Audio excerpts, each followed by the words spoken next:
20 minute 20 खबर में आपका स्वागत है। मैं हूं आपके साथ आरजू साई। हम अगले 20 मिनट में आपको देश दुनिया की 20 ऐसी खबरें बताने वाले हैं जो इस वक्त न केवल सुर्खियों में हैं बल्कि दिलचस्प और अहम भी हैं। तो शुरू करते हैं 20 मिनट में 20 खबरों का सिलसिला। सबसे पहले देखेंगे राजस्थान की कौन कौन सी खबर इस वक्त अहम है।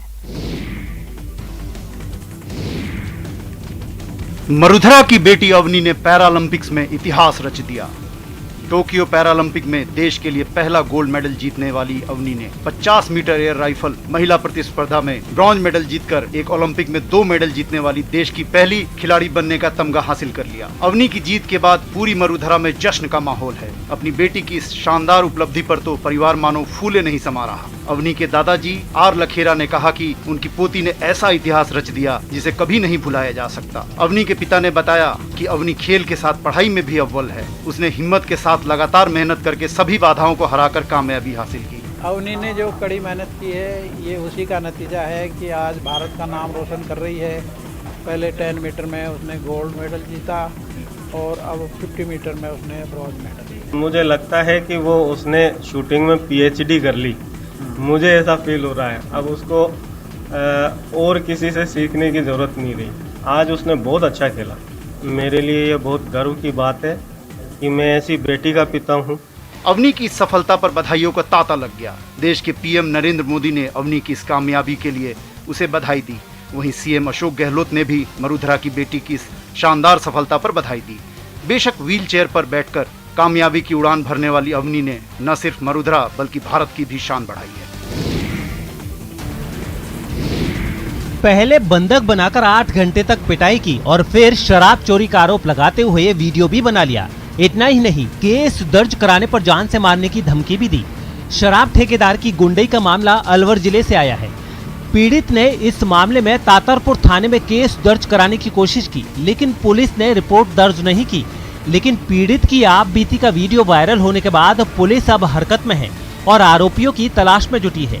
पीड़ित सुरेश के मुताबिक शराब चोरी का आरोप लगाकर शराब ठेकेदार और उसके गुर्गों ने पहले उसे अगवा किया और फिर बंधक बनाकर उसकी पिटाई की।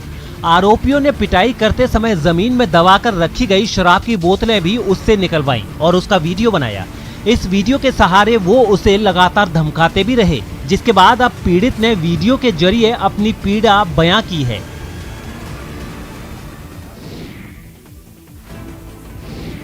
तालाबों के आसपास की जमीनों पर बुरी नजर रखने वालों की अब खैर नहीं है। झालावाड़ में जिला प्रशासन का पीला पंजा जब चला तो तालाब की जमीन पर अवैध कब्जे वालों की शामत आ गई। शहर के खांडिया तालाब के पास की जमीन पर सालों से कब्जा जमाकर उस पर हुए अवैध निर्माण को ध्वस्त कर दिया गया। प्रशासन के इस अतिक्रमण हटाओ अभियान के दौरान SDM सहित राजस्व विभाग के भी अधिकारी मौजूद रहे। SDM ने बताया कि खंडिया तालाब के किनारे की इस जमीन पर एक निजी होटल व्यवसायी ने कब्जा कर लिया था। इस मामले में प्रशासन ने उसे पहले भी अतिक्रमण हटाने के लिए नोटिस जारी किया था, लेकिन उसने अतिक्रमण नहीं हटाया था, जिसके बाद प्रशासन ने कार्रवाई की और अवैध निर्माण को ध्वस्त कर दिया। स्थानीय जिला कलेक्टर के निर्देश अनुसार जो खंडिया तालाब जो है, इसका एक साइड में एक निजी होटल चालक द्वारा अतिक्रमण किया था तालाब के जमीन पे। तो बिल्कुल तालाब की जमीन है, सरकारी शिकायत दर्ज कर दिया है। सड़क पर खून से लथपथ पड़ा युवक किसी हमले का शिकार नहीं हुआ है, बल्कि उसने अपने ही हाथों से अपना ऐसा हाल बना लिया है। तस्वीर भरतपुर के बयाना कचहरी परिसर की है, जहां एक शराबी युवक ने पहले शराब पीकर खूब हंगामा मचाया और फिर धारदार ब्लेड से अपना गला और हाथ पैर काट लिया। इतना ही नहीं, हाथ पैर काटने के बाद खून से लथपथ शराबी युवक थाने के सामने ही लेट गया, जिसके बाद आसपास के सैकड़ों लोगों की भीड़ जमा हो गई। काफी देर तक लोगों का मजमा लगा रहा। इन्हीं लोगों में से कुछ लोगों ने खून से लथपथ और बेहोश पड़े युवक को अस्पताल में भर्ती कराया, लेकिन बताया जाता है कि शराबी वहां भी नर्सिंग कर्मियों को गच्चा देकर फरार हो गया। जानकारी के मुताबिक शराबी युवक बयाना थाना इलाके के एक गांव का रहने वाला है। लोगों का कहना है कि युवक मानसिक रूप से थोड़ा कमजोर है और शराब का आदी है। कभी बिल्कुल आता ही नहीं, कभी तो बिल्कुल नहीं आता है। समस्या होती है इसमें, राशन लेने के लिए हमारे को पहाड़ी पे चलना पड़ता है। आप राशन का अनाज लेने कहां जाते हैं? सवाल थोड़ा चौंकाने वाला है। लेकिन आपका सीधा जवाब होगा राशन डीलर की दुकान पर। लेकिन उदयपुर जिले के सरे गांव के लोगों की कहानी थोड़ी अलग है। अगर उन्हें राशन चाहिए तो उन्हें चढ़नी पड़ती है पहाड़ियां, और पहाड़ियों की चढ़ाई चढ़ने के बाद उस शख्स तक पहुंचते हैं जो कभी पेड़ पर चढ़ा नजर आता है तो कभी पहाड़ियों पर बैठा नजर आता है। हैरान मत होइए, तस्वीरें तो यही बता रही हैं। तो क्या राशन वाले ने अपनी दुकान पहाड़ियों पर बना रखी है? नहीं जनाब, ये सारी कवायद तो मुआ उस लिंक के लिए है जो पहाड़ियों और पेड़ों की सैर कराता रहता है। उदयपुर से सिर्फ 15 किलोमीटर दूर सरे गांव के लोगों के लिए राशन की तारीख मुसीबत बनकर आती है, क्योंकि गांव में एक भी टावर नहीं है, लिहाजा नेट का लिंक नहीं मिलता है।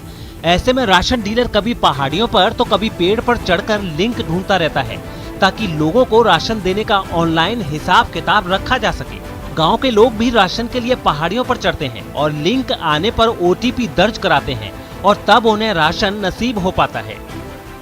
राशन जैसे भी राशन डीलर साहब यही हैं, अपने पेड़ पर चढ़कर वो राशन देते हैं, पर्ची ऊपर निकालते हैं। लोगों को बहुत परेशानी हो रही है यहाँ पर। और अब देख लेते हैं कुछ अन्य राज्यों की अहम खबरें। अफगानिस्तान में तालिबान राज आने के बाद दूसरे देशों में रह रहे अफगानी अब अपने देश नहीं लौटना चाहते हैं। भारत में भी रहने वाले अफगानी अब अफगानिस्तान जाने के बजाय शरणार्थी के रूप में रहना चाहते हैं, और इसको लेकर उन्होंने दिल्ली के संयुक्त राष्ट्र मानव अधिकार परिषद के दफ्तर के बाहर प्रदर्शन भी किया। इस प्रदर्शन में बुजुर्गों, महिलाओं, युवाओं और बच्चों ने हिस्सा लिया। इनकी मांग ये है कि इनको रीसेटल किया जाए किसी दूसरे देश में। इनकी ये मुख्य मांग है संयुक्त राष्ट्र मानवाधिकार परिषद से। ये अफगान नागरिक हाथों में बैनर और पर्चे लेकर पहुंचे। इनके जरिए उन्होंने अफगानिस्तान में लोगों पर हो रही ज्यादती दिखाने की कोशिश की। इन प्रदर्शनकारियों ने बताया कि उन्हें तालिबान की ओर से किए जा रहे वादों पर भरोसा नहीं है और वो वहां नहीं जाना चाहते। मैं 11 साल से इंडिया में रहता हूँ, अभी तक मुझे कार्ड भी नहीं दिया। मेरे बच्चे पढ़ाई से नहीं कर सकते हैं, मैं घर नहीं ले सकता हूँ, इसलिए उन्हें रिफ्यूजी कार्ड दिया जाए। खबर है कि ये लोग रिफ्यूजी कार्ड हासिल करने के लिए पिछले एक हफ्ते से अलग अलग दफ्तरों और दूतावास के चक्कर काट रहे हैं। वैक्सीन लेने के लिए ऐसी होड़ मची कि कोरोना गाइडलाइंस की धज्जियां उड़ गई। ये चौंका देने वाला वीडियो पश्चिम बंगाल के बीरभूम से आया है, जहां कोरोना की वैक्सीन लगवाने के लिए एक टीका केंद्र पर बेतहाशा भीड़ उमड़ पड़ी और वैक्सीन लगवाने के लिए जुटे लोग एक दूसरे से धक्का मुक्की करने लगे। इस दौरान सोशल डिस्टेंसिंग की बात तो दूर, लोगों ने मास्क तक लगाना जरूरी नहीं समझा। एक दूसरे पर चढ़ने को उतारू भीड़ के बीच हाथापाई भी हो गयी। पुरुषों के इस लंबी कतार की दूसरी तरफ महिलाओं की भी एक लाइन नजर आई। हालात यहाँ भी जुदा नहीं थे। कुछ महिलाएं लाइन में आगे आने की कोशिश में दिखीं, जिसके बाद वहाँ भी गर्मा गर्मी का माहौल बन गया।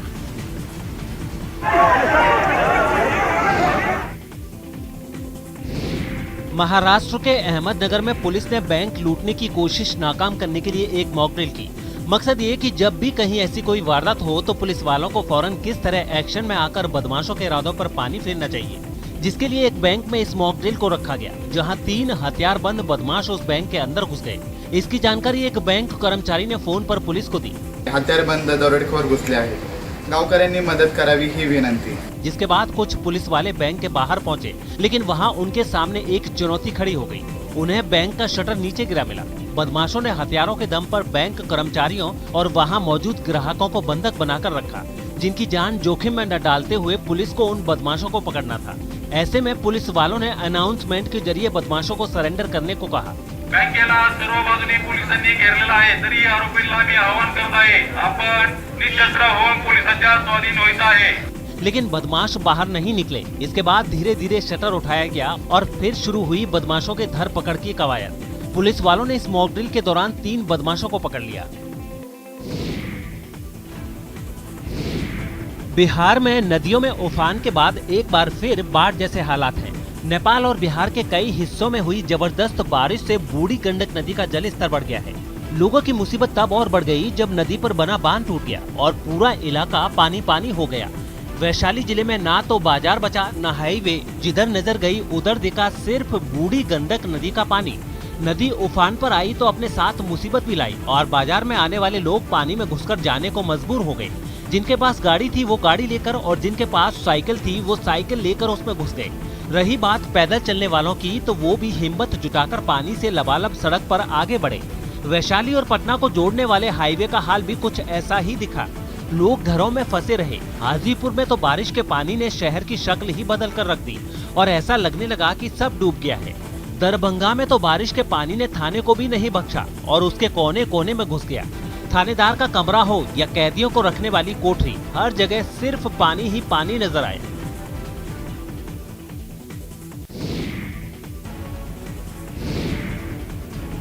भारी बारिश और बाढ़ ने देश के कई राज्यों के साथ साथ असम में भी भारी तबाही मचाई है।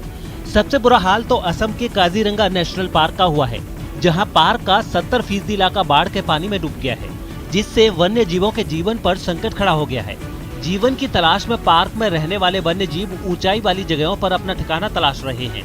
बाढ़ के कारण पार्क में 9 वन्य जीवों की मौत भी हो चुकी है। पार्क में रहने वाले गैंडा और हिरण बाढ़ के पानी में फंसे हुए हैं, जिन्हें निकालने के लिए वन विभाग की रेस्क्यू टीम लगी हुई है। वन विभाग ने मिही मुख्य इलाके में अपनी मां से बिछड़े हुए गैंडे के एक बच्चे को बरामद किया, जो भोजन की तलाश में मां के साथ पार्क से बाहर निकला था और बिछड़ गया था। घायल गैंडे के बच्चे को बाद में अधिकारियों ने वन्य जीव बचाव और पुनर्वास केंद्र के डॉक्टरों के सहयोग से बचाया।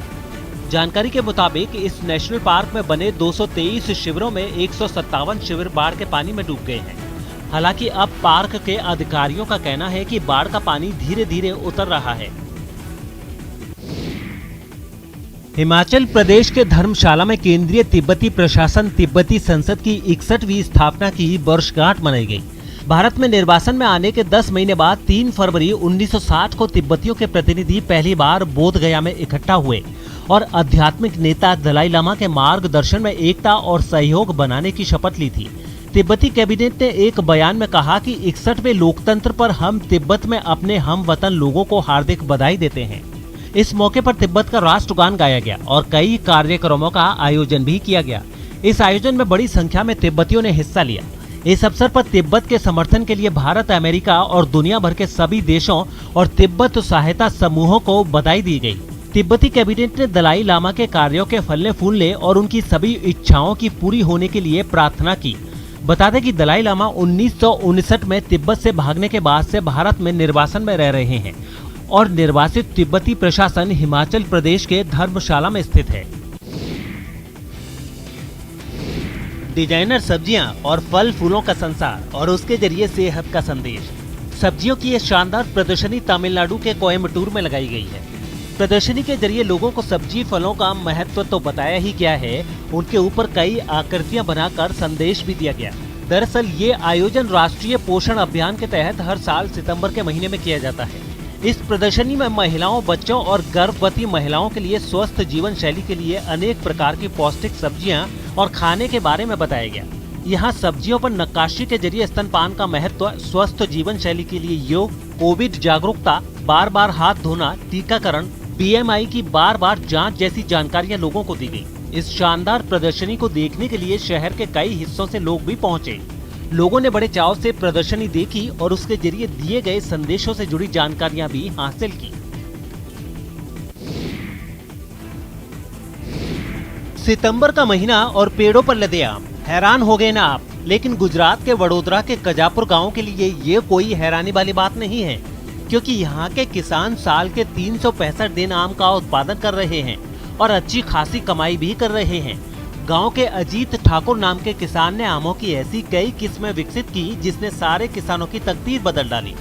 एक जमाने में यहाँ कपास और तुअर की खेती हुआ करती थी, लेकिन उसमें मुनाफा नहीं होने की वजह से अजीत ठाकुर आम की खेती की तरफ मुड़े और आज साल में 12 महीने आम का उत्पादन कर वो लाखों का मुनाफा कमा रहे हैं। उन्होंने ये कला अपने एक साथी किसान से सीखी थी, जो उनको आज काम आ रही है। आज वो कई किस्म के आम अपने यहाँ उगा रहे हैं, लेकिन एक नीलफांसो और रसूलाबाद नाम की किस्म उनकी चहेती किस्म है। नीलफांसो बेसिकली नीलम और अल्फांसो का क्रॉस ब्रीड है, जबकि रसूलाबाद नाम की किस्म वडोदरा के पास के ही गांव की आम की एक किस्म है, जिसको उन्होंने रसूलाबाद नाम दिया है। उनका दावा है कि एक ही आम के पेड़ पर 5 से भी ज्यादा अलग अलग किस्म के आम उग सकते हैं।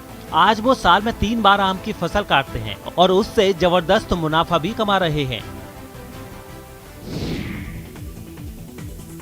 विघ्नहर्ता भगवान गणेश के जन्मोत्सव गणेश चतुर्थी में अब एक सप्ताह से भी कम समय रह गया है। ऐसे में शहर शहर गणेश मूर्तियों का बाजार सजने लगा है। रंग बिरंगी गणेश प्रतिमाएं लोगों का मन मोहने लगी हैं, लेकिन गणेशोत्सव की धूमधाम पर कोरोना का असर साफ दिख रहा है। सूरत के बाजारों में भी गणेशोत्सव पर कोरोना का असर दिख रहा है। हालांकि कोरोना के कम केस होने के बाद कई तरह की पाबंदियों में ढील दी गई है, जिसमें गाइडलाइंस के साथ गणेशोत्सव मनाने की भी छूट दी गई है। लेकिन इसके बावजूद बाजार में ग्राहकी कम नजर आ रही है। सूरत में गणेश मूर्तियां बनाने वाले मूर्तिकारों का कहना है कि बाजार मंदा है, ग्राहक कम आ रहे हैं। हालांकि उन्हें ये उम्मीद है कि आने वाले 1-2 दिनों में बाजार में तेजी का रुख आएगा और उन्हें गणेश मूर्तियों के बिकने से अच्छी आय होगी। मैं 10 साल से काम कर रहा हूँ।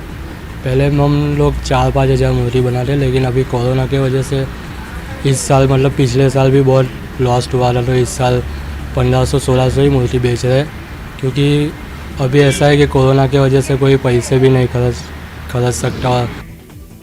तमिलनाडु का कोडाइकनाल अपनी प्राकृतिक सुंदरता के लिए सैलानियों की खास पसंद है। खासकर मानसून में यहाँ की खूबसूरती का दीदार करना अद्भुत अनुभव होता है। हालांकि कोरोना महामारी और उसके कारण लगे लॉकडाउन से सैलानी कोडाइकनाल की खूबसूरती का लुत्फ नहीं उठा पा रहे थे, लेकिन कोरोना गाइडलाइंस में ढील के बाद एक बार फिर कोडाइकनाल की प्राकृतिक बहार के दीदार के लिए बड़ी संख्या में सैलानियों का आना शुरू हो गया है। हरियाली और रंग बिरंगे फूलों से रबरेज कोडाइकनाल मानसून के मौसम में जन्नत से कम नहीं है। मैदान की हरी हरी घास कब खूबसूरत पहाड़ों में बदल जाएगी आपको पता भी नहीं चलेगा। खूबसूरत पहाड़ियों और पठारों का संसार समेटे कोडाइकनाल अपनी सुंदरता के लिए हिल स्टेशनों की राजकुमारी के रूप में प्रसिद्ध है, तो इसे हिंदुस्तान का स्विट्जरलैंड भी कहा जाता है। यही कारण है कि जैसे ही लोगों को मौका मिला, लोग अपने को रोक नहीं पाए और चले आए जीवन का आनंद उठाने।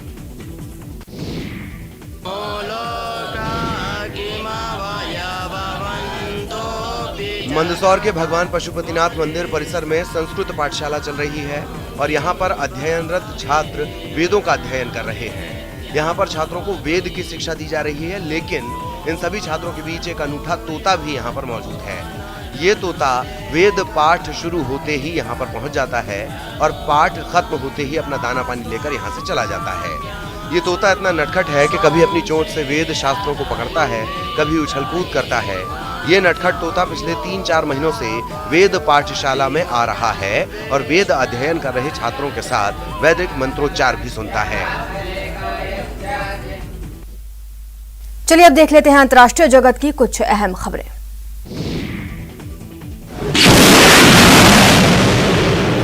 जमीन से लेकर आसमान तक करतब दिखाते ये ब्राजील के सैनिक हैं, जिन्होंने अभ्यास के दौरान दम दिखाया। तस्वीरें ब्राजील के अमेज़न के जंगलों के बीच पोर्तो करीरो नाम की जगह की हैं, जहां ब्राजीली सेना की टुकड़ी ने युद्धाभ्यास के दौरान कई हैरत अंगेज कारनामे किए। बड़े बड़े टैंक्स के साथ जवानों ने करतब दिखाए, तो बहुत तेज आवाज के साथ कई रॉकेट दागकर ब्राजील की सेना ने अपनी शक्ति का प्रदर्शन किया। इस सालाना अभ्यास को देखने के लिए बड़ी संख्या में लोग जुटे थे, जिनके सामने एक कमांडर ने अपने वॉकी टॉकी पर दुश्मन की लोकेशन बताई और दूसरे ने गोला दागने का आदेश दिया, जिसके बाद हुए जोरदार धमाके से सब थर्रा उठे। इस ड्रिल के जरिए वहां के सैनिकों ने मुसीबत से निपटने के लिए पूरी तरह तैयार होने का दावा किया। Nós estamos nos preparando sempre, nos adestrando para defender não só a nossa Amazônia, mas ao Brasil como um todo। इस मॉक ड्रिल में सेना ने एक तरफ नदी में अपना दमखम दिखाया, तो वहीं आसमान के रास्ते पैराशूट के जरिए छलांग लगाकर अपनी हवाई ताकत का भी प्रदर्शन किया।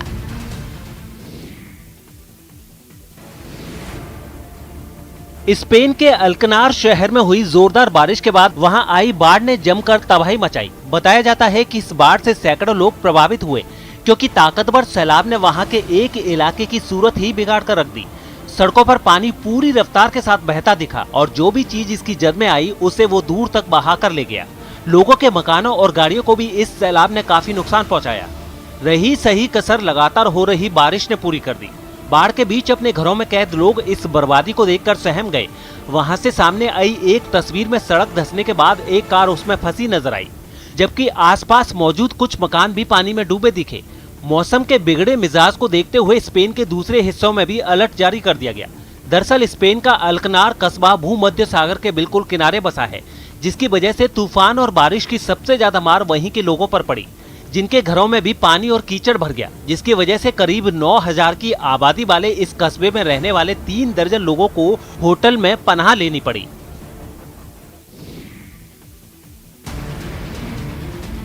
अमेरिका में एक ताकतवर तूफान अपने साथ इतनी बारिश लाया कि वहां के कई राज्य बाढ़ की चपेट में आ गए। बताया जाता है कि न्यूयॉर्क और न्यू जर्सी में 8 लोगों की मौत हो गई। हालात इतने बिगड़ गए कि न्यूयॉर्क में इमरजेंसी घोषित कर दी गई और वहां के मेयर ने लोगों को घरों में रहने की सलाह दी, क्योंकि केवल न्यूयॉर्क ही नहीं, दूसरे राज्यों में भी बारिश के बाद अचानक आई बाढ़ ने वहाँ की सरकार और लोगों दोनों को मुश्किल में डाल दिया है। न्यूयॉर्क के एक रेलवे स्टेशन से तो चौंकाने वाली तस्वीरें सामने आई हैं, जिनमें प्लेटफॉर्म पर सामने से पानी ऐसे आता दिखा जैसे किसी बांध से नीचे गिर रहा हो। वहां की सड़कों पर भी हाल कुछ ऐसा ही दिखा। रात के अंधेरे में बीच रास्ते में फंसे लोगों की परेशानी उस वक्त दोगुनी हो गई जब तालाब बन चुकी सड़कों पर गाड़ियों ने दम तोड़ दिया और उनके अंदर लोग फंस गए। न्यू जर्सी से भी कुछ इसी तरह की तस्वीरें सामने आई। वहाँ भी सड़कें पानी से लबालब दिखी। मिनटों के अंदर पानी ने सड़कों पर कब्जा कर लिया और बाहर निकले लोगों को अपने घर पहुंचना नामुमकिन हो गया। वहां से सामने आई तस्वीरों में एक आदमी अपने बच्चे को गोद में गाड़ी तक ले जाता हुआ नजर आया।